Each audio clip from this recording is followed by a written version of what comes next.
Hey guys, it's me, your boy Ryan Swag here for my weekly stream on SwagTips, right? Where I give you substantive information about the metagame. Well, this week I am covering I'm covering how to do the new solo challenges. And that also includes Cloyster, right? Cuz I guess that one's pretty difficult. I haven't run across one yet myself. Cloyster's hiding from me. Deep in my town, avoiding me, right? But yeah, no, so I made some pretty cool graphs, and I hope they help you guys out with figuring out how to solo these raid bosses, or at the very least, figure out how to fight them a bit better, right? So without further ado, I'm going to start out with Cloyster. It's a tier 2 raid boss, right? Not a tier 3. So I really can't advise chasing after Cloyster in order to get some sort of extra reward or anything like that, but it is a challenge to solo it, so you know it's on the table here. It's on the table. So yeah, so this is a little bit of a upgrade from the normal graphs I make. Normally I just show the DPS and the TDO, right, when I make graphs like this. But I decided to include these lines to kind of help people navigate what's going on the graph. So this line here is anything above this line will be able to clear the raid in less than 170 seconds. And I made the 180 second line red because, you know, the how often do we have the raid start out at like 175 seconds and then it says us that time's up when there's still like 4 seconds on the clock, you know? So going that low isn't too safe. And then the total damage output is the percentage of damage that the Pokemon will deal to the raid boss before fainting. And, you know, that's might be a bit confusing for people, so I decided to put in like a little indicator like, this means 4 Pokemon can do it. This means 5 can do it, you know? So going from left to right, you know? So anything beyond this line means that you're using more than 6 Pokemon, you know? So looking at this graph, you can kind of tell from the get-go that soloing Cloyster is quite the challenge, you know? And the reason why it's so challenging for a tier 2 raid boss is because a raid boss is just like a normal Pokemon, but it's got an inflated HP. You know, it's got way more hit points than the usual iteration would. And all tier 2 raid bosses have the same hit points. All tier 3 raid bosses have the same hit points. You know, so what Cloyster has, like our Cloyster, the Cloyster that we play with, it's got huge defenses, it has a kind of okay attack, but it's got relatively poor HP. So when it's translated into a raid boss form, then its HP is huge, combined with its massive defenses. I'm pretty sure Cloyster's got like one of the highest defenses in the game. You know, it's quite the burden to try to take this Pokemon down, you know? So looking at this graph, you know, things that get above the 170 seconds clear line, you know, the high DPS, we're pretty limited in our options, you know. We got Machamp, you know, one of the best ones. Raikou, also very good. Also included the TDO down here, total damage output. So what this is telling you is that Pokemon that are more up and more to the right are going to be your best performers when it comes to raids, you know. So using 5 Raikou at level 39. All these Pokemon are at level 39 unless indicated otherwise, right? So at level 39, Raikou is going to be helping you out. Now I know we don't have 5 level 39 Raikous to rock around with. And maybe maybe you're going to power up Raikou a little bit. Maybe you've got 2 Raikous and one's maxed out, the other one isn't. So I also put an indication for a level 29 Raikou over here, right? And the reason why I picked level 29 is because that is offensive breakpoint for Raikou. So between level 29, and I think there's another breakpoint. No, you know what, for Raikou, I don't think there is, yeah. So from level like 29 to 39, you know, Raikou is going to be dealing like roughly the same damage. Its bulk is going to increase along the way. If you're unfamiliar with breakpoints, yep, okay. So that is the defensive breakpoint. Good deal. Okay, so if you're unfamiliar with breakpoints, sorry, all over the place here. At level 22.5, a 15 attack IV Raikou, right? their Thundershock will hit a breakpoint where it'll do 4 damage instead of 3, right? And that carries on throughout, that keeps going on. So a level, 22.5 Raikou with a 15 attack IV, its Thundershock is going to deal as much damage as it would in any other level against a Cloyster, a tier 2 Cloyster, right? And it's kind of irrelevant to talk about charge moves in that way because, they kind of slowly increase very slightly, and since you're using them so little compared to how much you're using your quick move, it's like, yeah, you get like 2 extra damage by powering all the way up with that, but is it worth it? You know what I mean? Now, the reason why the level 29 exists, oh gosh, gotta get back to it. The reason why I put level 29 for Raikou here, even though 22.5 is the offensive breakpoint, is that there are also, defensive breakpoints, right? So there's a point where Cloyster is Ice Shard, which is what I'm measuring here. Ice Shard, Avalanche Cloyster. There's at level 29, Cloyster kind of meets like a breakpoint of sorts, where Raikou, if it's got 15 defense IV, will take 1 damage less from the Ice Shard, which, as you can tell, increases its bulk, and by increasing its TDO and its survivability, that also translates into helping out its DPS, because it'll be around more to do more charge moves, right? So we see that Raikou and Machamp are rocking it really hard. They got huge, DPS going on, and they've got really good TDOs going on compared to everything else, So when it comes to taking down the Cloyster raid boss, Raikou and Machamp, they're going to be your best friends, Also included on this graph, I used Omastar with Rock Throw and Rock Slide, and that is the double legacy Omastar that not a lot of people have. I just wanted to show that in this situation, even though it resists, Cloyster's attacks, and it does get the super effective hit in with the rock moves, yeah, it's not all that great. Its DPS is pretty poor, but it is making it. It is still making it. It's above the 172nd line, and it is above the TDO line. The TDO line. It's better than, the 5 Pokemon kind of indicator here, the 20% damage to the raid boss, But I'd feel a lot more comfortable with like a Machamp or a Raikou in this particular situation, and I was going to plot non-legacy versions of Omastar, but it went so far the bad way that it kind of warped the graph and made everything look weird. Like it bunched everything here up really bad, and I was like, I think I'll tell him in the stream that non-Rock Throw, Rock Slide Omastar, is even worse than the already bad Rock Throw, Rock Slide Omastar. And since I figured people would be asking, like, where's Poliwrath, so I included Poliwrath, so yeah, it resists everything, and it hits back super effectively, but in this Cloyster raid, you're really going to want to have that high DPS of Raikou and Machamp to really break through those defenses to do some meaningful damage, So yeah, so Machamp and Raikou, right? They're your bosses, but you're still going to need more than, you're going to need more than 4, between 4 and 5 of them to really pull this off. Realistically, you're going to need 5, unless you can dodge the moves here, but this is using no dodge simulations.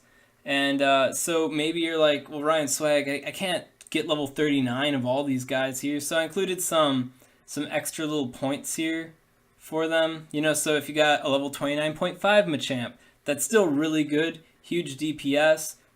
Still doing pretty good on the TDO. Ooh, we're kind of dipping in the 6 Pokemon territory. So once you start dipping more to the left, you have to kind of balance out these high DPS mons with these high TDO mons. So that's when you're going to want to bring in your like Tyranitar or like your Poliwrath or your Entei. Here's a level 34 Entei, right? I made a level 34 Entei because Entei had the best TDO. So I was like, oh, what's he do at his next breakpoint? And a little bit less hot on the time, but if you balance out these low time to clear Pokemon with these high time to clear Pokemon that got the low TDO, then they kind of meet in the middle a bit. So yeah, I can definitely see how Cloyster is giving people a lot of trouble as far as the solos go. Since, like the Machamp solo, unless you're using Lugia for Machamp, you kind of have to balance out this high DPS with this high survivability, so you can meet somewhere in the center and clear the raid efficiently, you know? For me, myself, I still haven't fought a Cloyster yet.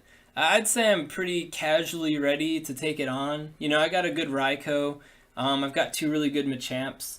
You know, and I got a Focus Blast Mewtwo. Don't hate me. I only got 1 Mewtwo. I know people in my area that have like 5 or 4 or whatever. They've been getting raid passes every week. I only got 1. And I'm doing the same raids as them, so...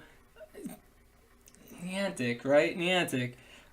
So I'd say I'm pretty ready. You know, and I've got some good Poliwraths and Tyrantars to balance out the weaker ones. So, if you're going into a Cloyster raid, if you want to complete that Cloyster challenge, you know, the Pokemon that are like above the red line or above the yellow line and more to the right, you know, those are the ones that are going to be doing it for you. And if you don't have all these maxed out, if you don't have them all powered up all the way or something like that, or you only have so many, you know, you only got 1 good Raikou and you only got 1 good Machamp, you know what I'm saying? And you start to dip back more towards the left, then you're going to have to kind of balance it out with some lower right Pokemon if you want to, you know, clear it with 1 party without having to revive and jump back into the fight. 3 powered up Raikou, ready to 31, ready to fight. Yeah, see, so the decay factor is ready here to mess up some Cloysters. Now, I do want to also clarify that these are based off of simulations that don't include dodging. And Avalanche is a 2-bar charge move. Icy Wind, Aurora Beam. It has Aurora Beam now. Sorry, Cloyster has so many charge moves that are Legacy that it gets a little confusing. But yeah, Aurora Beam and Avalanche are both 2 bars. And I'm pretty sure you can see Aurora Beam coming a mile away. Avalanche, I still haven't fought it myself, so I can't, you know, say for certain how easy it is to tell that an Avalanche is coming.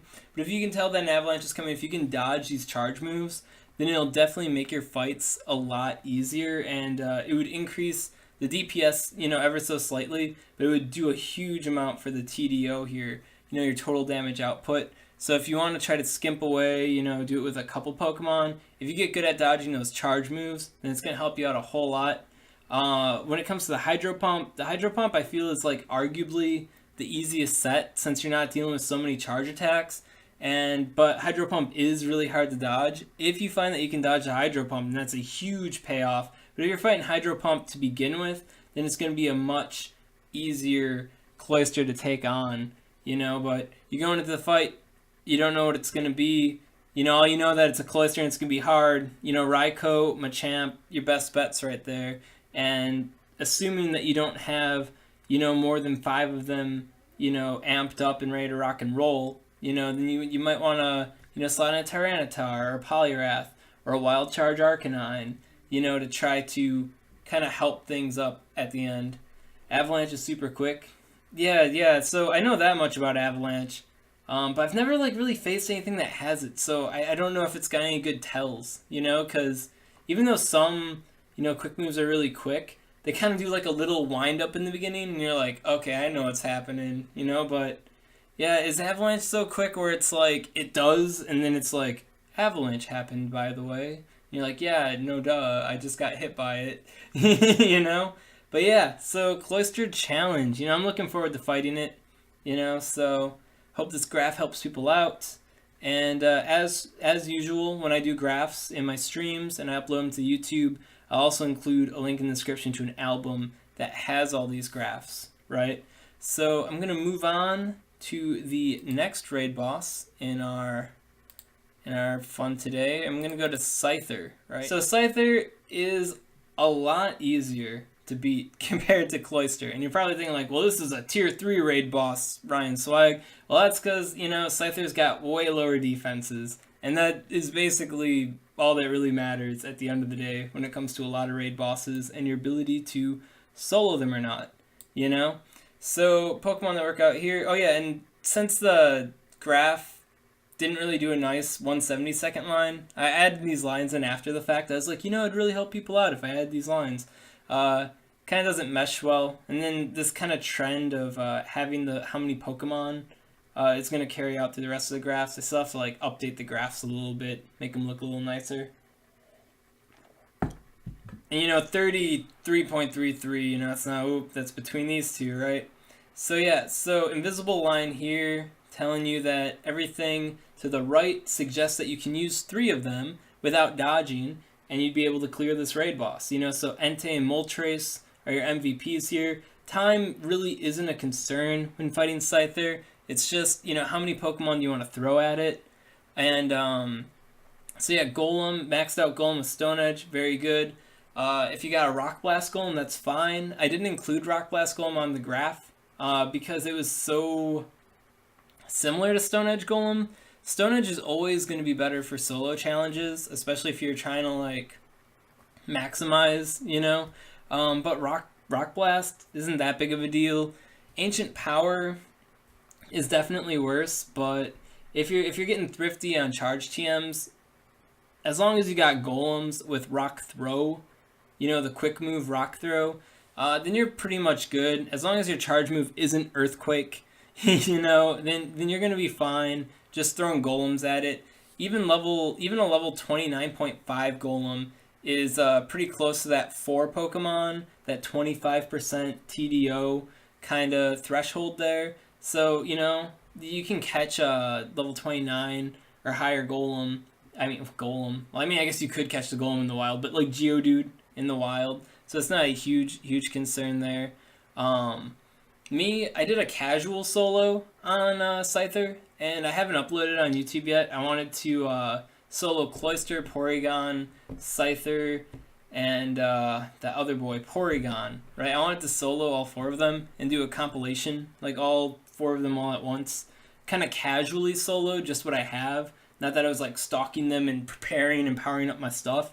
And what I found in my casual assault to Scyther was I used a Golem with Stone Edge that was near max, and I followed it up with my 2 Ancient Power Golems, and I did it in about 5 Pokemon. It was pretty sloppy, pretty casual. I used a Flamethrower Charizard. You know what I mean? So it was like, I don't know. It's a pretty easy solo. It's just all of Scyther's charge moves are 3-bar charge moves. So there'll be many times where Scyther's just doling out charge move after charge move after charge move, just slapping you. Did I say Porygon 2 times? Omastar. That's the name I forgot.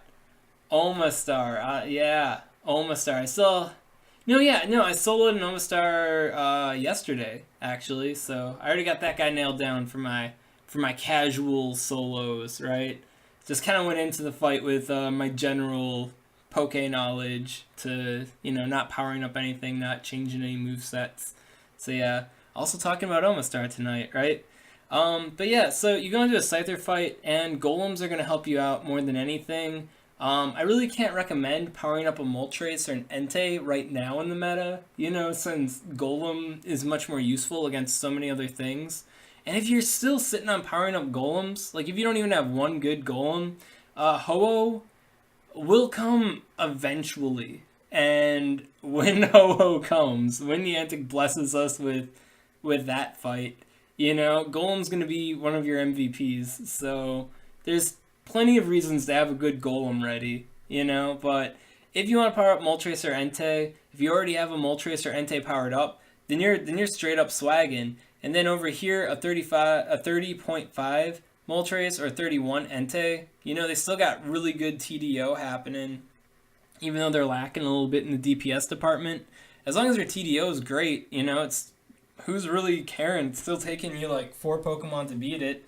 If it happens slower or faster, it's still for sure gonna happen. Like even using a level 24 Moltres, will get you there. And I included Rock Throw, Rock Slide Omastar. And this one, it didn't really warp it to include Water Gun, Rock Slide. And if you're wondering about like Water Gun, Ancient Power, or Water Gun, Rock Blast, once again, they're much worse. I think that it actually passes this 165 line. So Omastar, everybody reps it. It's included on like every infographic and everybody's chart, like how to solo this thing. Oh look, it's Omastar. And it kind of annoys me, especially the ones that don't include movesets, because it's like only the Rock Throw Omastar is really putting in the work. And the Rock Throw Omastar is the one Omastar that we can't get.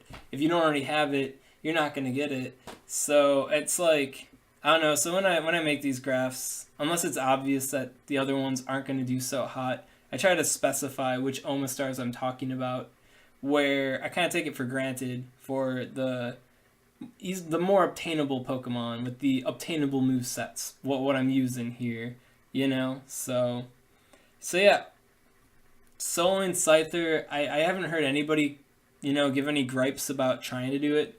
I think everybody that has attempted it has been, successful for the most part. As long as you got those golems helping you out, and if you got the powered up Moltres or Entei, you're going to be whipping those out anyways. So yeah, soloing Scyther, it's no biggie. It's just going to hurt with all the charge moves. As an added note, I don't have a graph or a graphic for this, but against, what's it called? This is against Air/X Scyther, which is, in my opinion, the quote-unquote hardest, Scyther to fight. So it's, more reasonable to make a graph off of it, since other fights would be theoretically easier, But if you're up against Fury Cutter, X Scissor, Scyther, if you dodge a lot of the X Scissors, there are simulations that suggest that Moltres could, 1v1 Scyther. So if you got one of those powered up, maybe give it a shot, but if you fail, hey man, just about anything's going to kick its butt afterwards. So yeah, Scyther isn't too much to worry about. Now this next guy I'm going to talk about Omastar. And Omastar is a bit trickier than Scyther, but it's not, in some ways it's easier than Cloyster, but in other ways it's a bit more exclusive as far as what can handle Omastar well, because here you see that the 170 line and the 180 line is happening much sooner, and you got that 5 Pokemon line. Now, one important thing to note with this is that I used Water Gun Rock Blast with no dodging, and Ancient Power is technically the harder moveset with no dodging, but for anybody who's ever used Ancient Power or who has ever seen Ancient Power be used, if you can't dodge Ancient Power, then you basically can't dodge Hyper Beam. It's pretty easy to dodge. And in this Omastar fight, dodging the charge moves, like other fights, will help you out a ton. But it's Water Gun, any of the Hydro Pump sets really. If you're using grass types, they kind of tank those pretty well. But in general, if you're going to an Omastar fight, you got to be emotionally prepared to go through a lot of your roster if you're not dodging too well, And when you're going up against it, your main boy, the best, the MVP is going to be, Executor with either Seed Bomb or Solar Beam. And I included the level 39 iteration for Seed Bomb and level 39 iteration for Solar Beam in this graph. All other Executors are based off of Solar Beam because Solar Beam is strictly better than Seed Bomb. I don't know if you saw my graph. I posted it on the Sylph Road and I posted it on my Twitter. But yeah, basically, the best Seed Bomb situation in a raid, barely touches the worst Solar Beam scenarios. Just kind of emphasizing that while, Seed Bomb, you're going to get the Seed Bombs off sooner, which is helpful in a lot of situations, but in general, Solar Beam's going to be putting in more damage, even when you have that situation where it's I almost had a full charge move and then I fainted, and if it was a Seed Bomb, then maybe it would have been better. On average, even worse than average, Solar Beam's still doing better than Seed Bomb. So I just want to make that clear, but I also want to make it clear that Seed Bomb's still not that bad. And then compared to what else can take on Omastar, I mean, look at Raikou here. Look at Raikou. Its DPS against Omastar is such in this particular situation that it's clearing out at 170 seconds if you're using 5 of them. So Raikou's not your best bet. Raikou helps here, but the main person who's picking up the weights and pushing your clear forward, more optimally, is going to be Executors. And then as such, I included Executors at different levels. So the 34.5 Executor is, for all intents and purposes, I know that this Executor is more to the right, but, it's 2% TDO.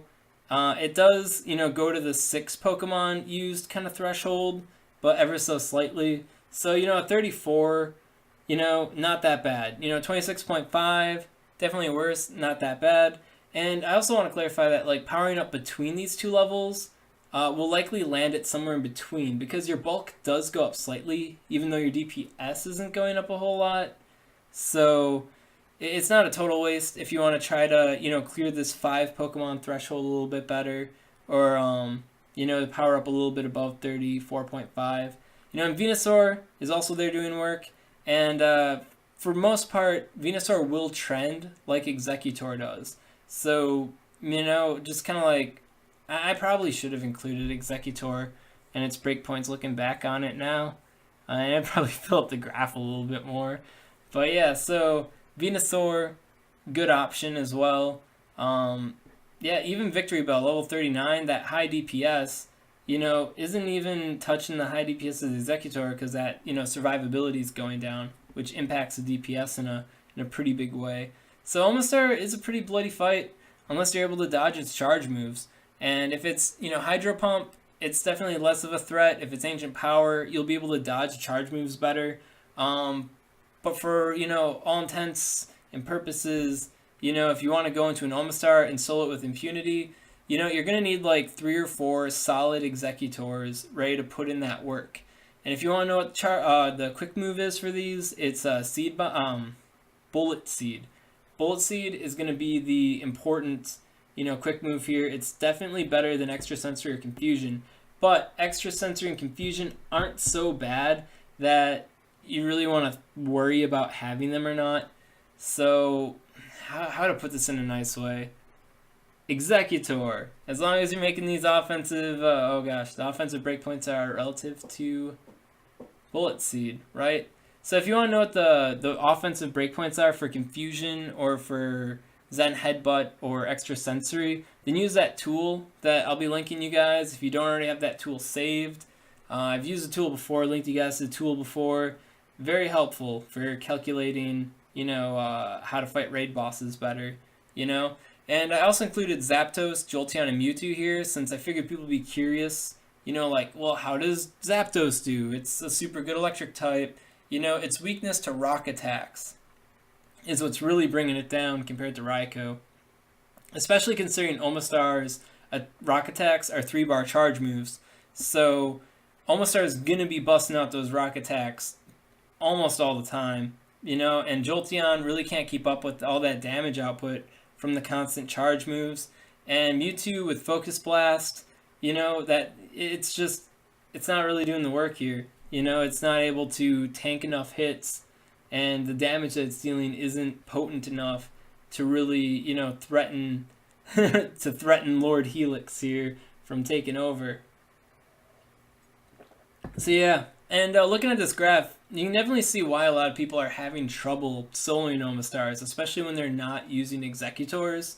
Like, you'll see people where they use like 2 Raikous, an Exeggutor, and then some like adjunct kind of grass type Pokemon, and they're like, yeah, I just missed it, man. I mean, when you see the stuff plotted out on a graph like this, and you're like, well, once they start using stuff that's, worse than a maxed out Victory Bell or a 26.5 Exeggutor, they start going into the deep end. Raikou is already like in the deep end of the pool, so if you see a Jolteon or a Zapdos, even if it's maxed out, you're like, oh man, who's going to tell him that that's not too hot against Omastar, So yeah, so Omastar, pretty difficult raid, And then going into our final boy here, going to open up Porygon. So yeah, so Porygon is a lot easier of a situation to handle. All of its charge moves have a very long windup, huge long animation time, very late damage window. So when I made this graph, I used the worst one, which is Hyper Beam. But I chose dodging specials, because if you can't dodge Hyper Beam, then you can't dodge. And if you can't dodge Hyper Beam, it's not going to make it impossible to solo Porygon by any stretch. It'll just make it a little bit harder. But all the Pokemon that are good against Porygon when you are dodging will be good against it without dodging. you're just going to have to use probably twice the amount of Pokemon, right? So here you'll see that the best DPS option is Machamp. You got a normal type Pokemon, so of course Machamp's putting in that huge work. Even a level 35 Machamp, that's the break point, doing tons of work here, taking it out, record time, you know what I'm saying? Mewtwo with Focus Blast, has a bit more TDO, it's a bit more bulk than Machamp has, but as far as, getting it down in time, I mean, you're using, 2 Machamps, or you're using a Mewtwo and a Machamp. It's the same difference at the end of the day. It's still, past that 2 Pokemon line. So you're not really missing out on anything if you don't have a Mewtwo with Focus Blast. Your Machamps are still doing it just fine, and you can dip a bit more. Level 29 Machamp starts to toe the 2 Pokemon line a bit, and then going back even further, if you want to use 3 Pokemon, or if you don't mind using 3 Pokemon, then, level 22 Machamp, well, 22.5, I'll be specific. 22.5 Machamp still doing a lot of work. Level 25.5 Machamp, literally level 20 could do basically, right? Well, so Unreliability in the stream here is saying that, like, Porygon's so easy, why isn't it a tier 2 raid? Well, if it was a tier 2 raid, then it would have the tier 2 hit points, and then it would just be the stupidest, easiest tier 2 raid, you know what I mean? So it's like, so yeah, on the one hand, Cloyster is the honorary tier 3, but you're not getting the tier 3 rewards from it, and Porygon 2 is kind of like the joke of the tier 3s, but you still are getting the tier 3 rewards. Porygon raid, if it's stupid easy and I still get my rewards in, I'm not sweating it, I'm glad that we don't have tier 3 Cloyster. Now, I'm not talking about Ninetales, because the problem I have with Ninetales is that it reasonably can't be soloed. I could give you the best strategy, I could tell you what movesets you can fight against, and stuff like that. And even then, if you've got the best Pokemon all maxed out, chances are you're still, not going to beat it 100% of the time. Looking at these clear times, you're getting like 180 seconds and all that kind of stuff. Well, this is no dodging. So then you have to, like, employ these, like, weird, unique kind of, like, dodging strats and stuff like that. And it can be done. I mean, the solo has been done, and it theoretically can be done. It's just that, on average, it won't be done. Even if you use the best Pokemon, the best movesets, you're up against the right moveset, stuff like that. You're looking at this, and these simulations, which are giving you the average of performances, are saying that, like, yeah, on average, you're not going to be getting the solo in with your level 39 Pokemon. This is like 25% dodging. So yeah, so the solo's been done, and it can be done. It's just like with Flareon, but for me to sit here and be like, yes, these are the Pokemon to use, and this is the dodging strategy to use to solo Ninetales, then what's that going to do? That's going to inspire people to go out and try to fight Ninetales, and then fail, and then waste their raid passes, failing at a raid boss that, even though they have the right Pokemon to solo it, they can't, because there's a huge luck element involved that's keeping them back from soloing it, So if you want to oh gosh, I'm losing my voice here. If you want to solo Ninetales, I'm not telling you not to. And I will tell you that, Rock Throw Stone Edge Golem is going to be your best route to that. And if you've got, a Rock Throw Hydro Pump Omastar, that also will be very helpful, But I'm not going to tell you that you can do it, because even with the right Pokemon and the right strategy against the right moveset, with the right moves and all that stuff, there's still, like, a very large chance that, the planets aligned, you're doing everything right, and you're still going to time out and fail, because on average, you can't do it on average, so I'm not saying don't try it, but as far as what raid bosses I'm repping for you to fight that are tier 3, Scyther, Porygon, 2 very easy ones, Omastar, pretty easy, and we all already know about you know, Alakazam and Gengar and Machamp, so no concerns there. And I included Cloyster in this video because, you know, it's a challenge that you're able to cross, and people have been hyping up about it. Pretty easy to beat Cloyster, you know? Yeah, Pokebattler has a contest out right now. I don't know the specific rules of it, but the gist of it is that you have to solo Ninetales, and you have to submit it to Salandro or to Pokebattler. I mean, if you check on Pokebattler, it'll definitely have, you know, the rules, the regulations, how to do it all hammered out.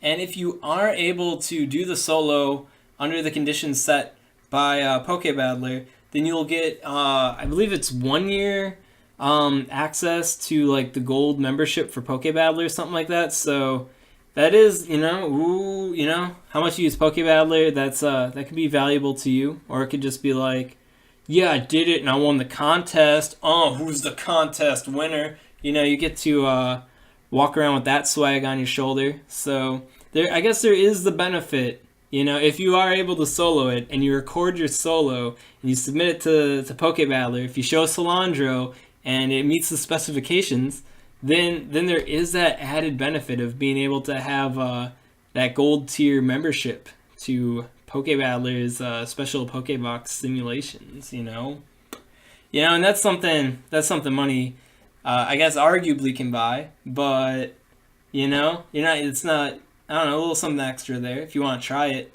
But for the general trainer, you know what I mean? If you're looking to solo something, you know, every day or every other day or something because you can't keep up with your local community for, you know, legendary raids or even Tyranitar raids, you know, then I really can't suggest trying to solo a Ninetales to meet your rewards for the day, where other raid bosses be much simpler, you know.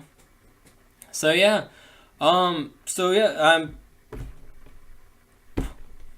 that's the stream.